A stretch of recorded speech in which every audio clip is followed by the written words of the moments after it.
Biar sholat tak biasa-biasa ji. Tidak pernah jaki puasa Senin Kamis. Tahajud pun jarang. Tapi kita muliakan orang tua yang ada kita pelihara di rumah. Itu pintu masukmu surga paling gampang. Maka kalau ada orang tua tak di rumah, rewel ikodong, karena mulai mi tua, mulai mi pikun-pikun, itu Allah tersenyum lihat kamu. Allah kasih kau pintu surga. Tidak semua anak dikasih umur panjang orang tuanya diurus. Tidak usah kau bolak-balik pergi umroh kalau kau kurang ngajar sama ibumu. Mau sekali saya umroh Ustaz, mau sekali saya haji, tapi tidak ada uangku. Tapi ada orang tuaku di rumah, itu orang tuamu kau urus. Allah kasih kau itu semua yang kau mau.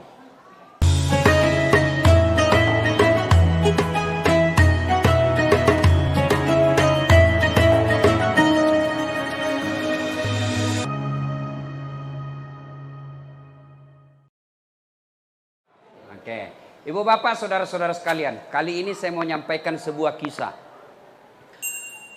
Ada orang hidup sesaman dengan Nabi, tapi tidak pernah ketemu Nabi. Tidak boleh disebut sahabat. Jadi kalau Bapak dengar sahabat Nabi, berarti itu orang hidup sesaman dengan Nabi. Tapi belum tentu sahabat kalau tidak pernah ketemu Nabi. Berarti syarat kedua pernah ketemu sama Nabi. Yang ketiga, beriman kepada Nabi.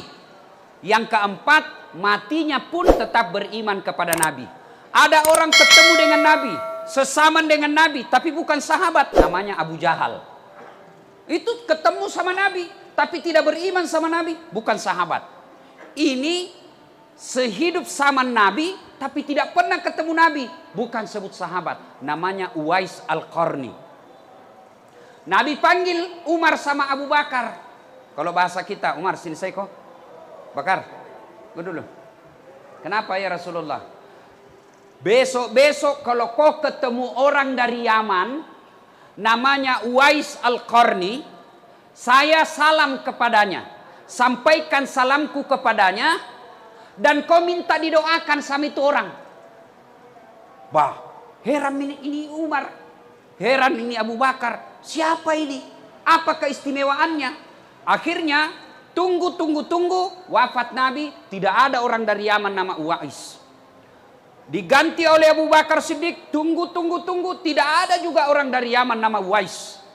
Tiba-tiba ketika Umar jadi khalifah, Amirul Mukminin, presiden sekarang, tiba-tiba ada rombongan musafir pedagang dari Yaman. Umar datangi, kamu dari Yaman? Iya. Ada di antara kalian nama Uwais Al-Qarni? Kata ini rombongan dari Yaman pedagang. Siapa? Tidak mungkin yang di rombongan kami. Masa Umar tanya, kok bisa ini? Akhirnya dia bilang, adakah di antara kalian nama Uwais Al-Qarni? Akhirnya pimpinan rombongan dia bilang ada. Tapi itu sana. Itu. Dia tunjuklah pengembala. Jadi dalam rombongan itu mereka membawa onta. Dan penjaga onta itulah Uwais Al-Qarni. Nabi bilang Umar, tidak mungkin. Masa Nabi salam sama pengembala? Kalau di kampungku Pak Kampi. Masa Nabi masalah ku Pak Kampi tukang gembala? Tidak mungkin. Dilihat juga, masih muda. Dipanggillah, kau nama Uwais Al-Qarni? Dia bilang ya. Dia bilang, Umar, ada Nabi titip salam kepadamu. Bayangkan Pak, Nabi titip salam. Nabi, saya saja ini baru-baru diundang ke Istana Negara. Di WhatsApp sama Menteri Agama, Saudara Ustadz Das'ad Latif. Saya atas nama pemerintah meminta untuk mengisi ceramah Isra Mi'raj di Istana Negara. Itu WhatsAppnya Menteri, langsung ku print. Dede, langsung ku kasih lihat semua pegawaiku di kantor. Menteri Agama bos. Pulang kampung aku pacinikan semua sepupuku. Ita ko cule sapomu. Coba istana. Masya Allah. Itu baru Jokowi yang undang Pak. Bisa dihilang jabatannya itu presiden. 10 tahun saja setelah itu wabillahi taufiq wal hidayah. Suluh ke istana. Coba. Saya sudah bangga. Ini Nabi yang titip salam. Masya Allah. Umar penasaran. Uwais, Apa gerangan yang membuat ini orang istimewa? Apa sebabnya Nabi titip salam dan minta didoakan? Nah, lebih tua kah dari dia ini? Dia bilang, ya Uwais, Nabi titip salam. Kau pada zaman itu waktu Nabi masih hidup, kenapa kau tidak datang menjumpai Nabi? Kau rindu sama Nabi? Iya, saya sangat merindukan Nabi. Ingin sekali saya ketemu sama Nabi. Lalu kenapa kau tidak lakukan perjalanan dari Yaman ke Madinah? Dia bilang begini, mamaku sakit kiko dong. Saya mau sekali. Dan saya kalau minta izin sama mamaku, ya bunda saya mau pergi Rasulullah, pasti diizinkan. Tidak mungkin nalarang ke mamaku. Tapi kasihan mamaku sakit. Dia tidak bisa bergerak kecuali saya gendong. Mau makan saya harus suap. Mau buang air besar saya harus pikul. Saya gendong dia. Tidak mungkin saya bisa tinggalkan mamaku dalam keadaan sakit begini. Maka ku tahan rinduku kepada Nabi. Saya tahan rinduku mau ketemu sama Nabi. Karena saya harus jaga ibuku. Lalu kenapa Pak bisa mau sekarang ke sini? Nabi bilang, kau meninggal nih. Baru kak bisa melakukan perjalanan. Subhanallah. Hikmahnya adik-adik sekalian, jangan kau panjang cerita. Punna duraka kau sama ibu bapakmu, jangan kau harap mau baik duniamu. Kalau kau kasih keluar air matanya ibumu, jangan kau harap masuk surga. Nabi bilang, Nabi biar ini hitam jidatmu gara-gara sholat. 5 kali hatam itu Quran selama Ramadan. Senin Kamis kau puasa, ngajar kau ngaji di masjid. Tapi patotoai kau sama mamakmu, demi Allah jangankan masuk surga, baunya surga kau tidak dapat. Nah sekarang anak-anak hiram kuliah ki. Deh cewek-cewek dongo. Deh sopannya sama cowok, nah iya kak terserah nih pret. Beleng-beleng. Kalau mamaknya ndak hormatina, kalau bapaknya nasihati, jangan kau begitu nak. Tidak baik itu keluar malam-malam. Apalagi nih Ramadan. Jangan pergi ke tarawih keliling. Kekelilinan nih juga apa itu tarwenan lupai. Iyalah sing tarawih keliling. Sahur enderut dongo. Siapa ajar kau sahur di jalan? Kau mau kau sahur di rumahmu kau. Mau kau bersedekah siang kau bawa. Jangan kau tengah malam kapija kau itu pacaran. Jangan kau ketawa. Dikasih tahu nak kakak lagi. Adik-adik, nih cowok-cowok nih. Jangan sampai kau lebih hormat sama cewekmu daripada mamakmu. Kalian ini yang pegawai kah? Sopan sekali kau kepala kantormu, kepala cabangmu, kepala wilayahmu. Hormat sekali kau sama camatmu. Hormat sekali kau sama kapolsekmu. Hormat kau sama wali kotamu. Padahal bukan dia kasih sekolah kau. Siapa kasih sekolah kau? Ibu bapakmu. Demi Allah kau tidak akan selamat kalau kau kurang ngajar sama orang tuamu. Kecil buat Allah kasih kau rumah. Kecil. Kecil buat Allah kasih kau mobil sesuai impianmu. Kecil. Allah cuma minta baik kau sama orang tuamu. Saya kasih kau apa yang kau mau. Apa susahnya Allah kasih lunas hutangmu? Apa susahnya Allah kasih kau rumah? Apa susahnya Allah kasih kau anak kalau kau mau? Allah cuma minta birrul walidain. Berbuat baik kau sama ibu bapakmu. Kecil itu dunia kalau kau mau. Saya kasih kau. Tapi kadang kita lebih hormat sama manusia. Lebih sopan sama manusia. Daripada ibu bapak. Terutama juga ini ibu-ibu nih. Gara-gara dia durhaka suaminya sama mamanya. Ada begitu di sini. Takut sama istrinya. Berhenti kau jadi laki-laki silakan. Apa lama kau sama istrimu? Nah bilang jalloki ustaz. Kenapa kalau jalloki? Kan biasanya itu suami. Mau masuk Ramadan. Nah bilang ini kan tidak bisa pulang kampung. Lebih ini duit ada 2 juta. Kirimi mi kodong bapak di kampung. Langsung dia bilang apa? Bapaknu terus. Kalau ada istri tak begitu pak. Saya ajar dia. Serius kak ini. Jangan cerai jandai kodong. Ini apa? Tambahin jari 2. Bilang kurang ngajar kau sama bapakku, ku tambah kau. Kau kira saya takut saya tambahi kau? 3 lagi saya mau. Saya tahu begitu. Nah bilang nak kasih pecah piring ustaz, kasih pecah semua. Piring boleh dibeli. Nak kasih pecah semua televisi biar supaya berhenti nonton sinetron. Nak kasih pecah semua. Kenapa? Piring televisi boleh dibeli lagi. Harga diri sebagai suami tidak boleh diinjak-injak istri. Takbir. yang ngasih cuma lah. Bu, dengarkan dulu Bu. Ayo Bu. Pernah kirasakan hamil? Enak enggak? Enak? Enggak ada susahnya. Duduk saja setengah mati toh. Kudu. Sulut nih. Jangan kau ketawa anak muda urusan orang tua ini. Ibu, pernah rasakan melahirkan? Pernah? Enak enggak? Mana ada ibu-ibu melahirkan senyum? Enggak mentah-mentah dia kayak suluk nak. Pernah ibu rasakan bagaimana susahnya menyusui? Ibu, apalagi ketika tumbuh gigina.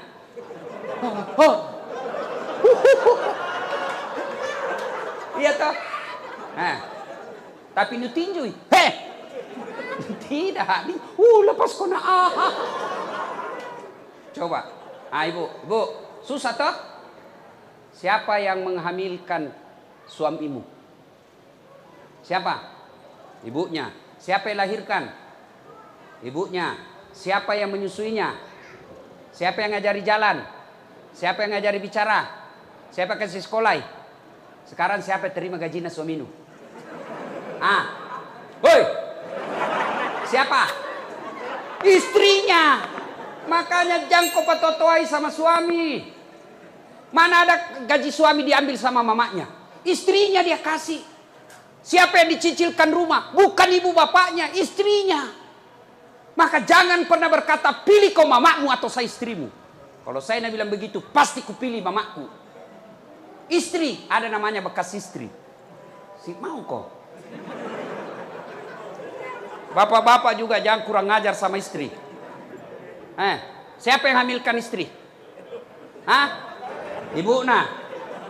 Siapa yang menyusui? Jangan kau bilang kau. Ibunya. Siapa yang lahirkan? Ibunya. Siapa yang ikuti sekarang? Siapa? Suaminya toh. Maka jangan sakiti suami istri. Jangan kau berkata pilih kau mamamu atau saya suamimu. Tidak mungkin itu. Maka yang baik saling menghormati. Ada rezeki dari suami, kasih. Mertua datang, bapaknya istri tak datang, kita sebagai suami kasih. Mama tak datang, kasih istri duit, ini kasih mamaku. Jangan malah disembunyi-sembunyi. Ini mak cepaknya, nanti naliaki lagi istriku, jaloki. Nah, adik-adik sekalian, percaya adik-adik. Kalau kau mau sukses, tidak harus sekolah ke luar negeri. Lihat itu alumni luar negeri, banyak tonji dari pengangguran. Tidak harus sekolah kuliah tinggi-tinggi, doktor dan lain sebagainya, tidak. Cuma ini MC tadi salah sebui. Saya bukan doktor honoris causa, saya doktor asli. Kalau honoris causa itu dihadiahi namanya, tidak sekolah. Kalau saya sekolah. Nah, biasanya honoris causa itu artinya orang yang ada dikasih hadiah, biasanya pejabat, nah beli. Itu tulisannya DR dalam kurung HC. Kalau saya tidak, doktor aslina ku sekolahi. Bukan kaling-kaling, dua poin doktorku bos. Bukan kaling-kaling ini. Nah, adik-adik sekalian bisa seperti itu. Kenapa? Rumusnya birrul walidain. Berbuat baik kau sama orang tuamu. Demi Allah, saya pernah jadi cleaning service di Mapanyuki. 4 toilet saya harus bersihkan tiap hari. Kalau ceramah semua itu penceramah hebat-hebat kah? Kuliah hebatnya jadi ustaz sini. Saya bilang sama koordinator kebersihan, jangan aku gaji kak. Kalau ada undian namaku, undian umroh, kasih masuk namaku. Mudah-mudahan bisa ke umroh gratis. Sampai itu tunjuk kantor kak, tidak dapat kak. Coba. Saya pernah rasakan dihina, dimaki, di PIS 3 Unhas Sospol. Lantai 2, ruangan 207 tempatku kuliah. Keluar ke kuliah nak tunjuki ke seniorku. Dasat, ndak malu kau itu bajumu semua cakar. Tahu cakar toh? Join di 20 sampai sekarang masih langganan nggak? Dasat, ada buka baru. Saya pernah rasakan itu dihina seperti itu. Jalan kaki bos dari Jalan Harimau, depannya Masjid Baitul Aman. Itu ada lorong 77A. Depan Masjid Baitul Aman, ada di situ masuk lorong. Di situ saya tinggal 11 tahun. Jalan kaki kadang-kala dari Jalan Harimau ke Jalan Cakalang waktu ku SMA. Coko-coko. Jalan masuk jalan apa itu? Pasar Cidu. Jalan kaki. Waktu saya SMA. Pergi ke rumahnya sepupu. Nah bilang dia apa? Datang itu cari uang PT-PT. Tapi saya tidak pernah sakit hati. Saya cuma bilang, tidak mungkin begini terus hidupku kalau baik sama orang tuaku, baik solatku. Dua saja saya pegang. Tidak pernah saya lepas solat saya, tidak pernah saya hina dan sakiti orang tua saya. Alhamdulillah sekarang bos. Jo yang pernah hina kak, nah bilang ke baju cakar, tahun ke-9 ini tahun saya kasih sakat. Itu dulu saya kerja cleaning service supaya bisa kak dapat undian umroh. Sekarang saya punya travel sendiri. Kapan saja saya bisa umroh dan haji. Dengan izin Allah. Kalau saya dulu jalan kaki, alhamdulillah ada Tommy mobilku. Tidak banyak yang punya seperti itu di Makassar. Apa? Dengan izin Allah. Kau anak muda bicara kau soal popularitas, nukala followerku. Apa? Nukalai. Enak bos. Apa? Bicara soal pekerjaan, ada kerjaku. Saya dosen. Tidak perlu saya pergi cari muka sama manusia. Tidak perlu saya menjilat-jilat sama pejabat. Iya puang. Mana caranya? Muliakan orang tuamu. Birrul walidain. Berbuat baik kau sama orang tuamu. Kecil punya mobil sekali. Kecil lunas rumahmu. Kecil semua buat Allah. Jangankan yang masuk akal. Tidak masuk akal saja bisa Allah kasih kau kalau kau mau sama Allah. Cuma kan kadang-kala kita muliakan orang lain, ibu bapak tidak kita hormati. Gimana ceritanya? Dia lahirkan kita, dia sekolahkan kita, dia jualkan ki rumah untuk dia. Nah kasih nikah ki, ambilkan ki kodong kredit supaya bisa ki menikah. Lalu kau tidak hormati ibu bapakmu, pantas kau tidak bisa hidup bahagia. Rumahmu mewah, mobilmu megah, tapi tidak kau temukan kebahagiaan dalam hati ketika kau durhaka sama orang tuamu. Maka adik-adikku sekalian, yang masih hidup orang tuanya, jangan kau cerita jauh-jauh. Biar kau sama orang tuamu. Orang tuaku pebotor Ustaz. Orang tuaku pasalingku. Orang tuaku pangedar. Tidak ada urusan. Urusanmu muliakan orang tuamu. Belajar dari kisahnya Ibrahim alaihissalam. Bapaknya namanya Azar. Sembah berhala. Ibrahim mau ribut sama bapaknya. Allah bilang, sadar kau Ibrahim. Jangan kau ribut sama bapakmu. Tapi dia hanya berhala ya Allah. Dia bikin patung. Allah katakan bukan urusanmu. Kau yang mengalah. Kau yang keluar dari desamu. Maka bapak-bapak, itu kalau anak-anak, ini kita yang sudah tua-tua. Kalau ada orang tua tak tinggal sama kita, itu pintu sorga paling gampang masuk. Biar sholat tak biasa-biasa ji. Tidak pernah jadi puasa Senin Kamis. Tahajud pun jarang. Tapi kita muliakan orang tua yang ada kita pelihara di rumah. Itu pintu masukmu sorga paling gampang. Maka kalau ada orang tua tak di rumah, rewel kodong karena mulai mi tua, mulai mi pikun-pikun, itu Allah tersenyum lihat kamu. Allah kasih kau pintu sorga. Tidak semua anak dikasih umur panjang orang tuanya diurus. Tidak usah kau bolak-balik pergi umroh kalau kau kurang ngajar sama ibumu. Mau sekali saya umroh Ustaz, mau sekali saya haji, tapi tidak ada uangku, tapi ada orang tuaku di rumah. Itu orang tuamu kau urus. Allah kasih kau itu semua yang kau mau. Tapi ketika orang tua kau teteskan air matanya, dia menangis dalam kamar karena istrimu marah-marah sama dia, demi Allah kau tidak akan dapat pintu surga. Maka saudaraku, kita simpulkan pembicaraan. Baik-baik sama orang tua. Meskipun agamanya tidak terlalu bagus, tapi itu adalah pintu gampangnya kita masuk surga. Inilah tausiah kita, mudah-mudahan ada manfaat.